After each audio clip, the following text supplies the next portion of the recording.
BMCVTC Hindi इस channel के video देखने के बाद हमें क्या करना है? बहुत आसान सी बात है बच्चों। हमें सबसे पहले वीडियो के डिस्क्रिप्शन बॉक्स में जाना है और उसमें कुछ आसान से प्रश्न दिए गए हैं जिसका वीडियो आपने अभी देखा है और उसे हल करने का प्रयास कीजिए। उसके बाद उसी डिस्क्रिप्शन बॉक्स में इस वीडियो से संबंधित अपने मत व्यक्त कीजिए। गूगल फॉर्म द्वारा एक छोटा सा लिंक दिया गया है, उसे क्लिक करिए और उसमें एंट्री करिए। और अंत में जाते जाते हमें इस चैनल को लाइक करना है, सब्सक्राइब भी करना है ताकि आने वाले वीडियो की जानकारी आपको मिलती रहे। तो है ना आसान सा काम? चलिए देखते हैं अपना वीडियो।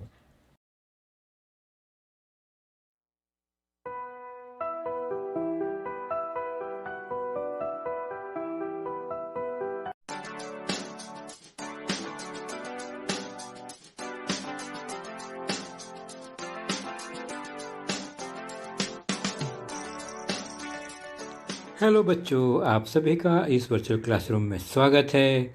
और आज हम फिर से उपस्थित हुए हैं अपना एक नया टॉपिक लेकर। वो होगा कक्षा 10वीं से, जिसमें हमारा आज का विषय है गणित भाग 2 मैथ्स पार्ट 1।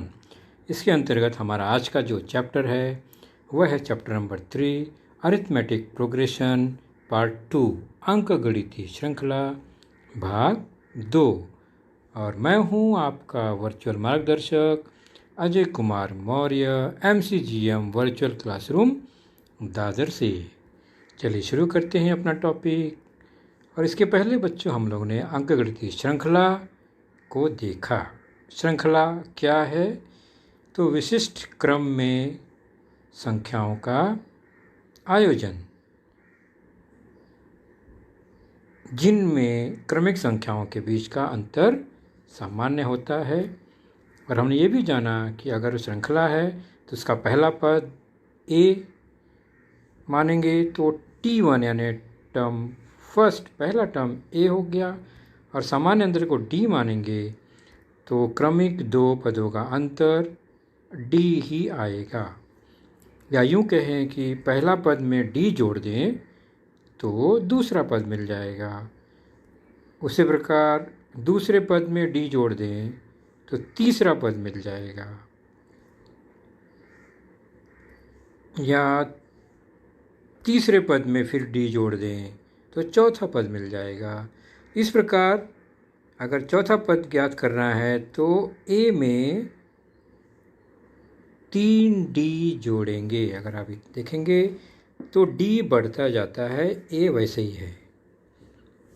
पहला टर्म में a है, d नहीं है। दूसरे में फिर एक बार d, तीसरे टर्म के लिए 2 बार d और चौथे टर्म के लिए 3 बार d जोड़ा गया है। यानी जितना टर्म है, जितना टर्म हमें टर्म्स पता करना पद पता करना है, उससे एक कम d को हमें a में जोड़ना होता है।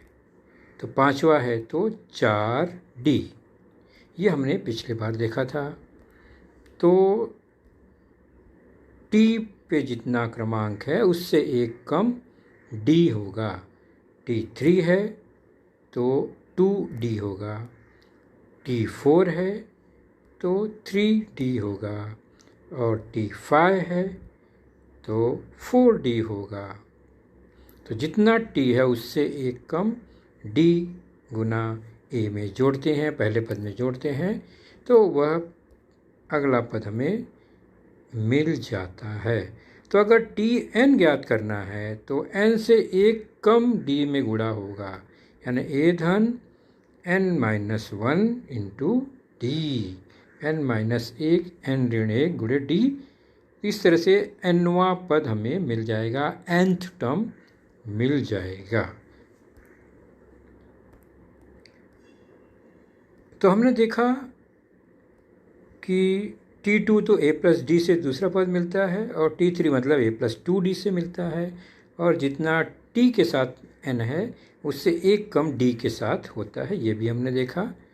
और हमने देखा अगर nवां पद निकालना है तो a प्लस n-1 डी, यह सूत्र हम लगाएंगे तो n से एक कम d, जिसे हम कहते हैं अंकगणितीय श्रृंखला का nवां पद, nth term of N AP arithmetic progression.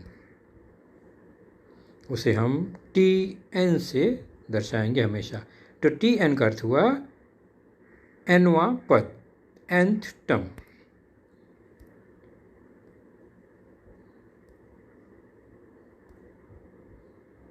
तो nवां पद का सूत्र हमें एक मिल गया।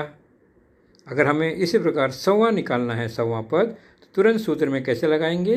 a प्लस n के जगह पे 100 माइनस 1 d, अर्थात हमें मिलेगा a plus 99 into D. a पहला पद फिक्स है, d सामान्य अंतर फिक्स है, वह रखकर हमें फिर 100वां पद मिल जाएगा। किसी अंकगणितीय श्रृंखला में अगर 100वां पद निकालना हो तो इसी तरह उसका मान रखा जाता है। तो t से जितना अंक है उतना अंक यहाँ पर d में से एक कम दिखाई देता है। उसी आधार पर एक प्रश्न संग्रह 3.2 का तीसरा प्रश्न लेते हैं। अरिथमेटिक प्रोग्रेशन दिया गया है 12, 16, 20, 24। उसमें हमें 24वां पद 24th टर्म जो है वो फाइंड करना है, पता लगाना है। तो अंकगणितीय श्रृंखला 12, 16, 20, 24 दी गई है। इस श्रृंखला का 24वां पद ज्ञात कीजिए। तो क्या क्या दिया गया है? दी गई अंकगणितीय श्रृंखला का यह 12, 16, 20, 24 है। इसमें हमें पहला पद पता है T1 12, जिसे हम A से डिनोट करेंगे, T2 16, T3 20, इसी क्रम में आगे दी गई है सभी पद। और इसमें जो n है, यानी कितवा पद ज्ञात करना है, तो वह दिया गया है प्रश्न में 24। तो n इक्वल टू 24। तो 24वां पद ज्ञात करने के लिए पहले हमें सामान्य अंतर ज्ञात करना पड़ेगा। और सामान्य अंतर दो क्रमिक पदों का अंतर लेते हैं। अगले में से पिछला पद घटाएंगे। यहाँ 16 T2 है और 12 T1 है, उनका अंतर 4। यही होगा सामान्य अंतर, क्योंकि श्रृंखला पहले से ही दी गई है, अंकगणितीय श्रृंखला है ये। तो D हो गया 4 और बाकी n 24, a 12 ऊपर दिखाई दे रहा है। सूत्र लगाएंगे nवां पद का सूत्र, तो हमें 24वां पद निकालना है। तो n 24 इक्वल टू a हो गया 12 प्लस n है हमारा 24 माइनस 1 गुणे d, वह है 4। अब इसको हल करेंगे, मिलेगा हमें 12, 24 में से एक घटाएंगे 23 और गुणे 4, तो यह हो गया 12 धन 23 गुणे 4 92, 92, 12 प्लस 92 और आ गया T24 इक्वल टू 104। तो 24वां पद 24th टर्म इक्वल टू 104, 104। तो श्रृंखला दी गई है, हमने 104 प्राप्त किया, 24वां पद प्राप्त कर लिया। यहाँ पर 24वां पद हमने लिखा नहीं है, लेकिन हमने उसको प्राप्त कर लिया, यानी पूरी श्रृंखला लिखे बगैर ही हमने प्राप्त कर लिया कि 24वां पद कौन सा होगा। सूत्र था Tn equal to a plus n minus 1 d, इसे ध्यान में रखेंगे। अगला है 3.2 का दूसरा प्रश्न। Decide whether following sequence is an AP, if so find the 20th term of the progression. -12, -5, 2, 9, 16, 23 and 30 ये प्रोग्रेशन दिया गया है। हमें पता लगाना है कि क्या यह अनुक्रमणिका श्रृंखला है, अंकगणितीय श्रृंखला है, और अगर है तो 20वां पद ज्ञात करो। तो श्रृंखला अंकगणितीय है, प्राप्त करने के लिए हमें सामान्य अंतर चेक करना होगा। तो दी गई श्रृंखला में पहला पद T1 -12 a है, T2 -5, T3 2 है, और हम क्या करेंगे, और n जो दिया है यहाँ पर 20वां पद ज्ञात करना है 20। तो हम दो क्रमिक पदों का अंतर चेक करेंगे। पहले T2 माइनस T1 चेक कर लेते हैं। तो T2 है -5, T1 है -12। उनका अंतर अगर चेक करें तो -5 + 12 हो गया और ये हो गया 7 के बराबर। उसी प्रकार और एक क्रमिक जोड़ी का अंतर चेक करेंगे, 2 जोड़ी कम से कम चेक करेंगे। T3 और T2 का अंतर देखते हैं। T3 2, T2 -5, अंतर हो गया 2 + 5 = 7। तो 2 क्रमिक पदों का अंतर यहाँ चेक किया तो दोनों समान आया, 7 आया। तो T2 - T1 और T3 - T2 ये दोनों समान हैं। तो जो अंतर आया वो सामान्य आया, यानी सामान्य अंतर है ये। तो इसी को हम कहेंगे D। तो हमें D मिला, सामान्य अंतर 7 जो है वो मिला। इसलिए हम क्या कहेंगे कि 2 क्रमिक पदों का अंतर 7, एक सामान्य अंतर D के बराबर। ये सामान्य अंतर हुआ, दोनों के लिए सामान्य है 7 7। इसलिए दी गई श्रृंखला एक अंकगणितीय श्रृंखला है। और अब हमें पहला पद पता ही है, D 7 पता है, N 20वां हमें ज्ञात करना है। तो Tn का सूत्र लगाएंगे और 20वां पद T20 बराबर A -12, N -1 मतलब 20 - 1 और D है 7। हल करेंगे, -12 + 20 - 1 19 × 7। हल करेंगे, T20 = -12 + 19 × 7 that is 133। इसको आगे सरल कर देंगे। T20 = 121, 20वां पद हुआ 121। तो श्रृंखला अंकगणितीय श्रृंखला है क्योंकि सामान्य अंतर D था और 20वां पद जो है वो 121 मिला। तो Nवां पद ज्ञात करने का सूत्र ध्यान रखेंगे, Tn = A + n - 1 D। इसी प्रश्न संग्रह का एक छठा प्रश्न देखते हैं। Find how many 3 digit natural numbers are divisible by 5। यानी 3 अंकों वाली प्राकृतिक संख्या समूह में 5 से विभाज्य कितनी संख्याएं हैं। श्रृंखला नहीं दी गई है, लेकिन क्या दिया गया है, 3 अंकों की संख्या और वो भी 5 से विभाज्य की संख्या। तो इसमें हम क्या समझते हैं, तो पहले हम मान लेते हैं कि कितनी संख्या है नहीं पता। तो माना 5 से विभाजित 3 अंकों वाली कुल संख्या प्राकृतिक संख्या n है। और 5 से विभाज्य होने वाली पहली प्राकृतिक संख्या कौन सी होगी, तो पहली प्राकृतिक संख्या 3 अंकों की 100 ही है और वह 5 से विभाज्य है, तो वो पहला A हो गया। और 3 अंकों की बड़ी संख्या सबसे कौन सी है, 999 999। लेकिन 5 से विभाज्य कौन सी है, तो 995 जो है वो 5 से विभाज्य है, तो वह nवां हो गया Tn। और 5 से विभाज्य होने के कारण उसका सामान्य अंतर 5 ही है, तो A मिल गया पहला पद। और nवां यानी जो भी इसमें है आखिरी पद nवां वह 995 मिला और सामान्य अंतर D मिला। तो सूत्र में हम इस मान को रखेंगे। तो A है 100 पहला पद, सामान्य अंतर D 5 और nवां पद दिया गया है 995। हमें कितने पद है ये ज्ञात करने, मतलब हमें n ज्ञात करना है। तो Tn का मान 995 दिया गया है, nवां पद, A पहला पद, n हमें पता नहीं, D सामान्य अंतर। सरल करेंगे, 995 = 100 प्लस कोष्टक तोड़ेंगे 5n - 5। सरल करेंगे राइट साइड में 100 - 5 95 + 5n।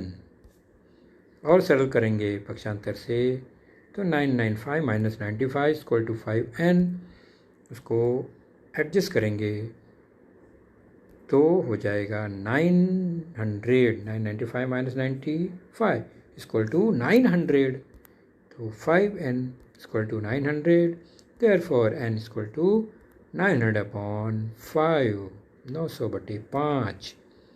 सरल कर देंगे इसको संक्षिप्त रूप, तो आएगा 180।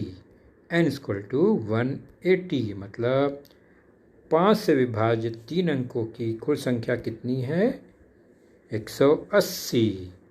तो इस सूत्र में कोई भी 3 जानकारी अगर दी गई है तो हम चौथी जानकारी आसानी से निकाल सकते हैं। तो nवां पद ज्ञात करने का सूत्र हमने पता लगाया। अब चलते हैं अंकगणितीय श्रृंखला के सभी अंकों का योग ज्ञात करना, यानी जितना अंक दिया गया है उनका योग ज्ञात करना। अंकगणितीय श्रृंखला के प्रथम n पदों का योगफल, प्रथम का मतलब होता है उसका शुरुआत दिया गया होगा, कहाँ से कितना पद, यानी सीमित पद है वो, उसका योगफल हमें कैसे ज्ञात होगा, कैसे ज्ञात करेंगे। Sum of first n terms of N AP, यानी n पदों का योगफल, जैसे कि सम है s n पदों का योगफल है तो SN से दर्शाते हैं। TN मतलब nवां पद, SN मतलब n पदों का योगफल। जिसको समझ लेते हैं हम अच्छी तरह से। यह एक उदाहरण है, 5, 10, 15 अंकगणितीय श्रृंखला है। इनमें पदों का योग अगर ज्ञात करना हो बच्चों तो हम क्या करेंगे, सभी पदों को T1, T2, T3 जो भी है, यहाँ पर 9 पद हैं, तो 9 पदों को हम जोड़ेंगे अगर, तो हमें 9 पदों का योग मिल जाएगा। ये तो बहुत आसान है जोड़ना। 9 पद का योगफल ज्ञात करना है तो SN यानी सम ऑफ 9 टर्म, और वो हमें ज्ञात करना होगा। SN संकेत में लिखा गया है इस तरह से, इसका मतलब 9 पदों का योग। तो हम प्लस लिख के, धन लिख के सभी पदों को जोड़ते हैं। यह एक सामान्य तरीका हुआ। लेकिन अंकगणितीय श्रृंखला में अगर यह पद बहुत अधिक है, यहाँ तो 9 ही हैं, उससे ज़्यादा हो, अलग अलग संख्या हो, तो हमें इस तरह से जोड़ने में बहुत दिक्कत आएगी। चलिए, तो इसके लिए हम एक सिंपल सा फॉर्मूला इस्तेमाल करते हैं। तो ये एक तरीका हो गया। चलिए, इसी को एग्जाम्पल से हम एक नया फॉर्मूला खोजते हैं कि अगर 9 पद हैं तो उसका योग कैसे ज्ञात करेंगे, 9 को जोड़कर। अब वापस से उसी को लिखते हैं, लेकिन जो पहला पद है उसको लास्ट में और जो आखिरी पद है उसको पहले लिखेंगे, यानी उल्टे क्रम में लिखते हैं। तो 45 पहले, फिर 40, 35। हमने क्या किया, क्रम बदल दिया, पहले को आखिरी में, आखिरी को पहले में। अब ध्यान से निरीक्षण कीजिए बच्चों, पहला और आखिरी पद को उसी क्रम में जोड़ते जाएंगे अगर, तो एक निश्चित संख्या हमें प्राप्त होती है शुरू से लेकर अंत तक। 5 है, नीचे 45 है, 50, 10, 40, 50, 15, 35, 50। यानी हमें क्या मिल रहा है कि वो जो जोड़ी है दोनों श्रृंखला में, उनको जोड़ देते हैं अगर, S9 2 बार है तो हमें 50, 50 मिलेंगे। कितनी बार मिलेंगे, जितने पद हैं। 9 संख्या है, 9 बार 50 मिलेगा। तो S9 है तो 9 बार 50 मिला, तो 50 गुणे 9 के बराबर हो गया ये 450। तो S9 क्या हुआ, 9 पदों का योग कितना होगा, ये तो 2S बराबर 450 हुआ। तो S9 बराबर 450/2, 2 से भाग दे देंगे क्योंकि वहाँ 2S था, और भाग देने पे आया 225। तो इस तरह से ये आसानी से मिल गया। जोड़ी जोड़ी में 9 का गुणा कर दिया, उसके बाद में उसका आधा कर दिया, तो बन गया हमारा 9 पदों का योग, जो श्रृंखला भी दी गई थी। चलिए, अब हम फॉर्मूला इस्तेमाल करते हैं। हमारे पास अंकगणितीय श्रृंखला क्या है, कुछ याद कीजिए। अगर पहला पद A है, पहला टर्म्स A है, पहला टर्म, तो दूसरा पद जो होगा A + D होगा, तीसरा A + 2D, चौथा A + 3D। इस तरह से हम ये क्रम बढ़ाते हैं। इसी प्रकार अगर हमें n पदों तक ले जाना है तो ... ND तक हम जाएंगे। तो SN का मतलब हुआ T1, T2, T3, यानी जितने पद है उसका योग, n पदों का योग। SN मतलब सभी n पदों का योग। वहाँ हमने देखा था पहले 5, 10, 15 जितने थे उनका योग। तो अब पहला पद A है, दूसरा A + D, A + 2D, इसी क्रम में वो पद हम लिखेंगे। और nवां पद है तो एक कम n-1 D तक जाएगा ये। ये हमने, तो इस सारे पदों को जोड़ेंगे तो हमें क्या मिलेगा, सभी n पदों का योग Sn।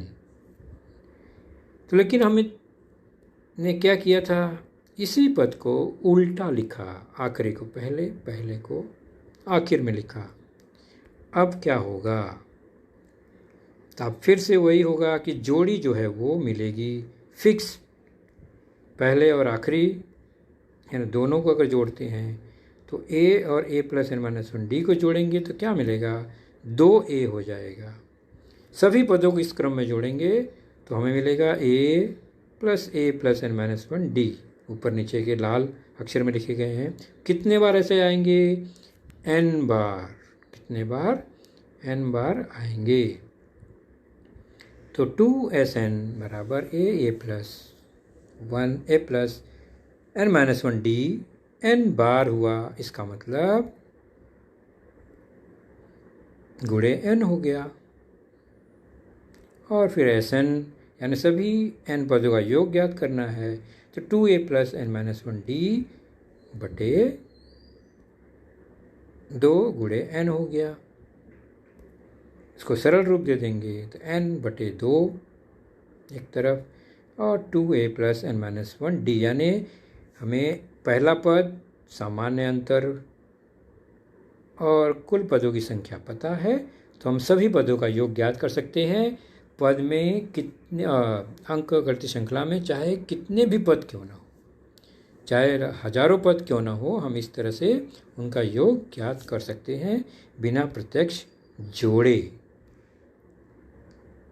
यही हमें एक सूत्र मिलता है। तो हमें क्या याद रखना है, nवां पद के लिए Tn बराबर a प्लस n-1 d, और n पदों के योगफल के लिए Sn बराबर n बटे 2 2a प्लस n-1 d। अगर 2a प्लस n-1 d जो कोष्टक में है उसको ध्यान से देखेंगे अगर आप, तो ये a plus a n-1 d के बराबर है, और a और ब्लू में a प्लस n-1 d जो है वो Tn के बराबर है। ऊपर देखिए तो a पहला टर्म और Tn आखिरी टर्म।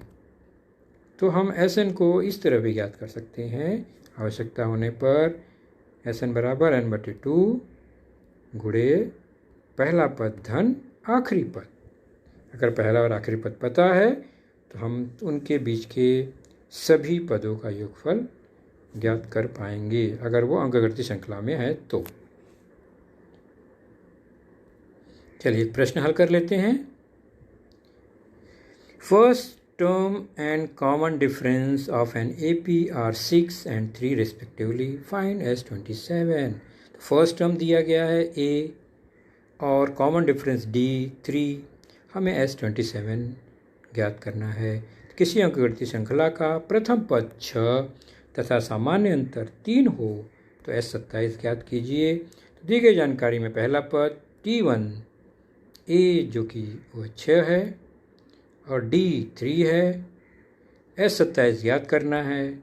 27 क्या है, वो N है, तो N 27 है। तो सूत्र सीधे सीधे लगाएंगे, Sn बराबर n बटे 2, याद कीजिए कोष्टक में 2a प्लस n-1 d, सीधे सीधे n 27 रख देंगे, 27 बटे 2 हो गया। 2a मतलब 2 गुणे 6, n है 27 माइनस 1 गुणे d 3, सरल करेंगे। 27 बटे 2, 6 गुणे 2 12, 27 माइनस 1 26 गुणे 3, सरल करेंगे तो आ जाएगा 27 बटे 2 12 धन 26 गुणे 3 मतलब 12 गुणे 78 78। हल करेंगे और आगे सरल करते हुए तो हो गया मल्टीप्लाई बाय 90, और फिर ये हो गया 27 इंटू 45, 2 से कट गया 90, और अंत में आया S27 इक्वल टू 1215 1215 1215।